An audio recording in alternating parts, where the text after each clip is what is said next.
Alors salut, aujourd'hui je vous emmène à la Copoudal, c'est la coopérative de houblon d'Alsace, anciennement Compoudal, aujourd'hui c'est le comptoir agricole, connu sous la marque Hop France. On va aller à la rencontre de Philippe, qui travaille ici, qui s'occupe pas mal du houblon, c'est un peu la nourrice de notre houblon alsacien. Et voilà, on va un peu discuter de la récolte 2020 de houblon alsacien. Voilà, je vous emmène tout de suite, c'est parti.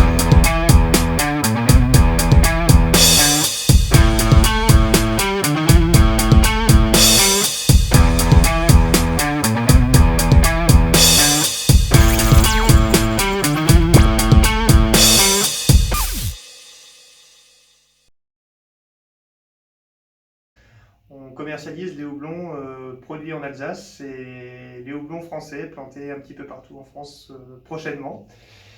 Mon rôle là-dedans, c'est d'écouter la demande des brasseurs concernant ces variétés et puis de pouvoir leur proposer de façon, euh, on va dire, stable et assurée dans le temps un approvisionnement en houblons locaux.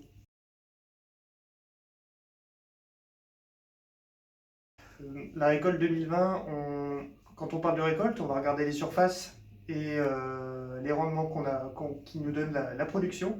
En termes de surface, on a une légère baisse cette année par rapport à l'année dernière. On est à 463 hectares de houblon plantés sur la quarantaine d'exploitations agricoles dans le Bas-Rhin. Cette petite baisse s'explique par une hausse des surfaces de repos temporaires. Il est bien de faire reposer sa terre quand on a des cultures aussi énergivores que le houblon. Rien de dramatique, on va stabiliser autour de 460-475 hectares cette production dans les prochaines années et puis on sera très heureux d'accueillir de nouveaux producteurs. 463 hectares avec une production annuelle de 712 tonnes sur la quinzaine de variétés qu'on produit. C'est la plus petite récolte depuis 2015, malgré une hausse de près de 60 hectares entre ces deux récoltes, entre ces campagnes. Donc, en 6 campagnes, on a augmenté pas mal les surfaces.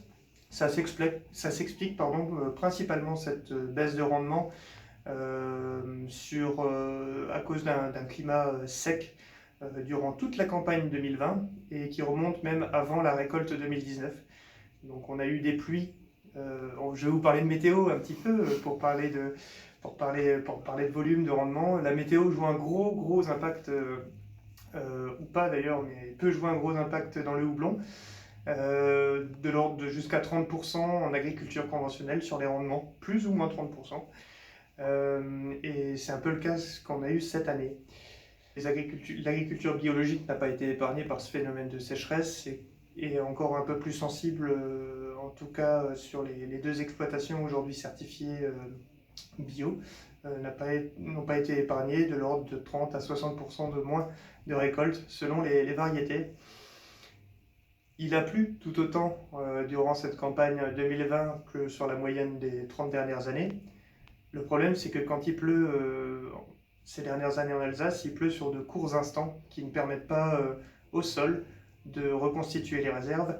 Et donc c'est aussi une pluie qui va raviner pas mal et qui va au final en surface s'évaporer.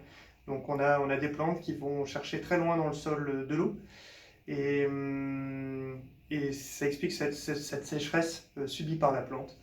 Toutes les exploitations n'ont pas recours à de l'irrigation partout, pour différentes raisons. Parce que la première, c'est parce que quand il fait chaud et sec, il y a des restrictions d'eau qui s'opèrent. Donc quand on a besoin d'eau, on ne peut pas irriguer.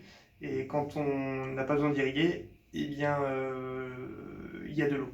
C'est un peu le problème. Ensuite, ça ne sauve pas la phase du houblon non plus. C'est comme un soin palliatif à la plante. On limite la casse. Et ça a quand même porté ses fruits sur à peu près, enfin c'est toujours difficile à estimer, mais ça n'a quand même pas sauvé la récolte. L'avantage avec cette sécheresse qu'on a, c'est d'avoir une pression de maladies et de ravageurs très modérée cette année. Donc on a un houblon sain où il y a eu peu de traitement. Euh, Quelques pressions de ci de là, mais un houblon plutôt sain. Et malgré la baisse de rendement, Ce houblon sain apporte donc en général un petit peu plus, quelques points d'alpha supplémentaires. Et surtout, ce qui est important pour les houblons d'Alsace, eh bien, ça va être d'avoir des arômes. Et cette année est un très bon millésime avec des arômes vraiment sympas lors de nos essais d'échantillonnage et de regarder les différents lots. On a la plupart des houblons qui ont été classés en surchoix cette année.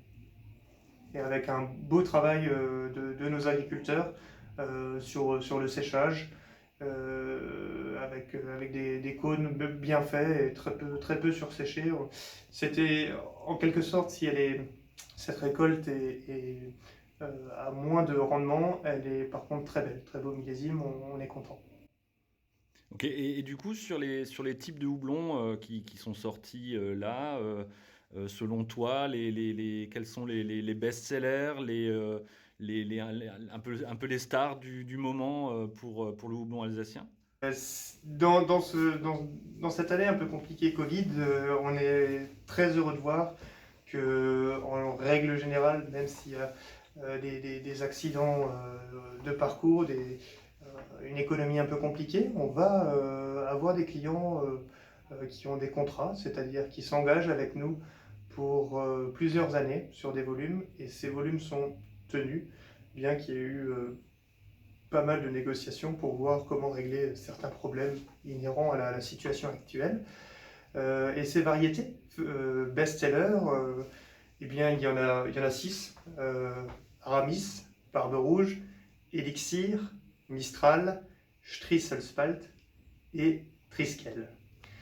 Strieselspalt, le mot que je vous invite tous à vous entraîner. D'ailleurs, Yann, je crois que tu t'entraînes tous les matins devant la glace avec un grand sourire à dire Strieselspalt. Strieselbald. Strieselbald.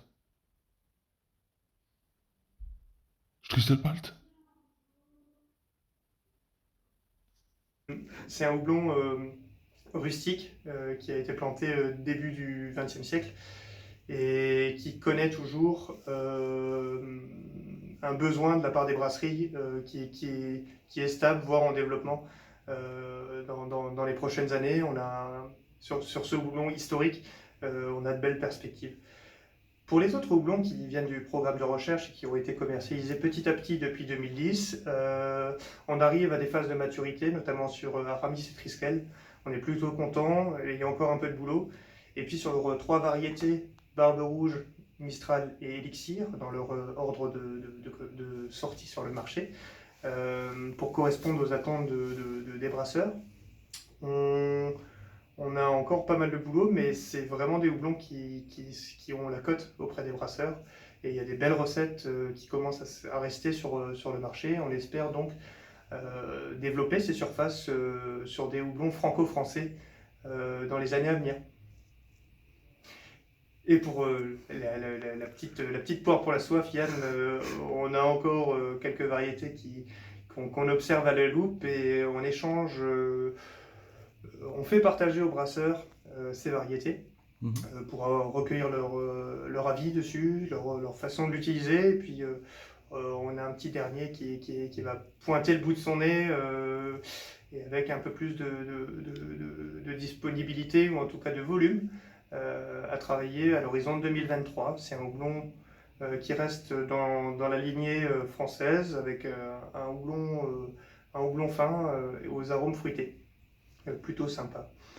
Et dès la récolte prochaine, on a notamment Elixir, le petit dernier, qui est un houblon aux fruits agrumes très prononcé, très prometteur aussi de par son expressivité, qui va, je suis sûr, convenir à un plus grand nombre vu le pari plutôt osé pris par les agriculteurs ici sur cette variété. Mais toutes ces variétés, il faudra retenir que c'est des variétés d'avenir qui correspondent parfaitement à ce qui se fait aujourd'hui en brasserie.